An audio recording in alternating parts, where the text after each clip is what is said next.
On March 3rd, 2021, the Empires of the Ascended expansion was released, and we were introduced to the region of Shurima. This was the first of 3 sets centered around the region, the other 2 being Guardians of the Ancient, coming in May, and Rise of the Underworlds, releasing in June. And with them, there is going to be a champion expansion that is set to drop in July. After these releases, Shurima's spotlight will end, and the game will move on to the next expansion and region. Today, we're going to be talking about every champion that has been leaked and rumored for these 2 upcoming expansions, and which regions they will be set in. So if you don't want to be spoiled, just click off the video and come back in once these champions get released.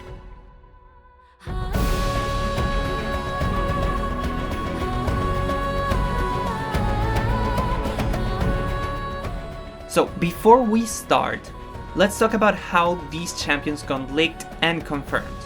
We all know that video game developing takes a lot of time and things get planned months in advance in order to keep the content flowing.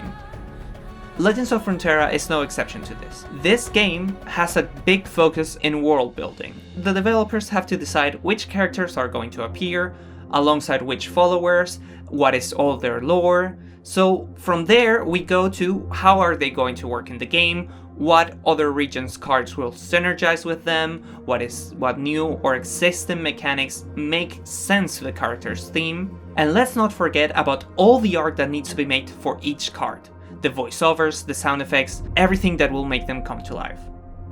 It is only natural that the dev team for this game has been planning the expansion for Shurima for a long time to have it almost ready for early 2021. And somehow they added it to the code before its intended release date, which brings us to the leak, or should I say the Datamine, that happened with the release of Aphelios in January. So for a bit of context, Aphelios was the first champion to be released outside a themed expansion that revolved around the region. He got added to the game out of nowhere, alongside a few cards that worked well with him, and other cards that were meant to help other champions and strategies. With a 2.2.0 patch update, some of the audio files for the Shurima expansion got added to the release, and it took no time for the community and content creators to figure out which 15 champions were set to be released months before their announcements. After the release of the Empires of the Ascended expansion, we had confirmation that those champions were going to be included, since every single one of the champions released were in the original Datamine. The name of this expansion already hinted at some of them, as we currently only have 3 Ascended characters in the League of Legends universe, those being Azir, Renekton, and Nasus. The other champions that got released were Taliyah and Sivir for Shurima, Jarvan for Demacia, Kindred for the Shadow Isles, Lissandra for Freljord, and LeBlanc for Noxus. Which leaves us with 6 out of 15 champions to be announced and released. So let's see who they are, and which expansion they're going to be introduced in. After the Datamine, we know that the remaining champions are Cillian, Malphite, Rek'Sai, Ekko, Irelia, and Pyke. Some of which were already featured in some cards released in the Rise of the Ascended set, like Zoe and Soraka were in some of the early Call of the Mountains expansion release. Dividing these characters into the Guardians of the Ancient and Rise of the Underworlds expansions is not going to be that difficult, as their names follow pretty straightforward themes that are related to these champions. Let's focus first on Guardians of the Ancient, that is going to be released in May. So this set will most likely feature Cillian, Irelia, and Malphite. Cillian will be set in Shurima, he has already followers in this region and can be seen in some of their artwork. Irelia is going to be an Ionian champion, this is the region she was born in, and she was a key character in the war against Noxus, when the Empire invaded the archipelago, and Irelia doesn't have that much lore outside of Ionia, so it's only fit that she will be there. And that brings us to Malphite. Malphite is the oddball here. He was created in Exile, a neighboring region to Shurima. However, Exile is not a region in Legends of Runeterra, and most players speculate that Exile won't be added as a separate region because it has a low number of champions associated to this region in League of Legends.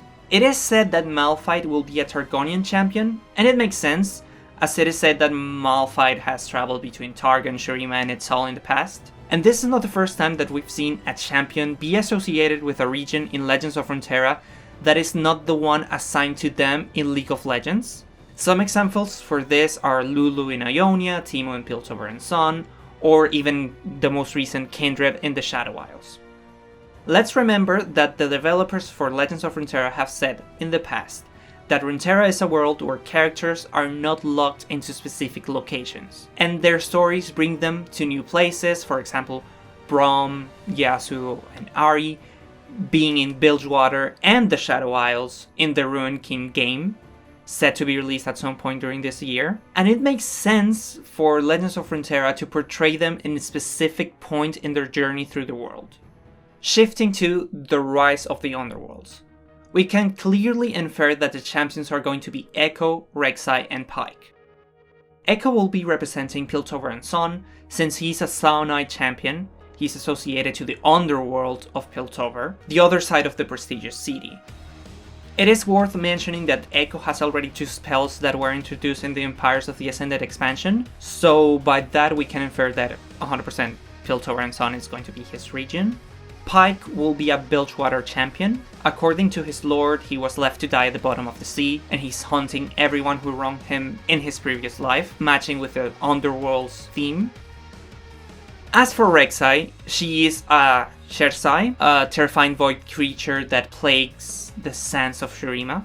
However, she wasn't explicitly confirmed to be a part of the expansion. The Datamine only had voice clips, and Rek'Sai doesn't really have a voice. Like some of the creatures in Legends of Runeterra, she will only have sound effects, which are treated differently in the game's code. So how do we know that she's going to be included in the game? Well, Pyke's voice clips show him talking to a land shark, which can be none other than Rek'Sai. Here's the audio. Heard good things about the Zursai.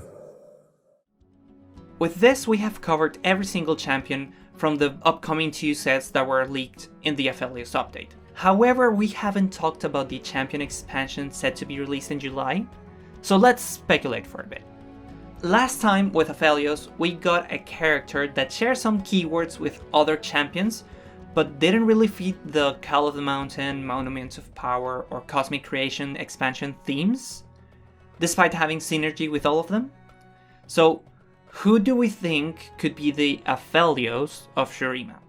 So let's quickly bring up the Shuriman champions list, and we are missing Amumu, Rammus, Skarner, and Cherith. Not that many. So personally, and this is complete speculation, I believe that the real contenders are Amumu and Cherith. Cherith is a Bakai, a failed ascendant that caused the fall of Shurima after betraying a seer. He actually could fit into the Rise of the Underworlds theme, and I'm actually surprised that he didn't appear there. And I think if Legends of Runeterra goes with this champion, he would have a great story between the other Ascended and the return of Shurima, so it would make sense to get him in now. But on the other hand, we have Amumu, the Lonely Mummy.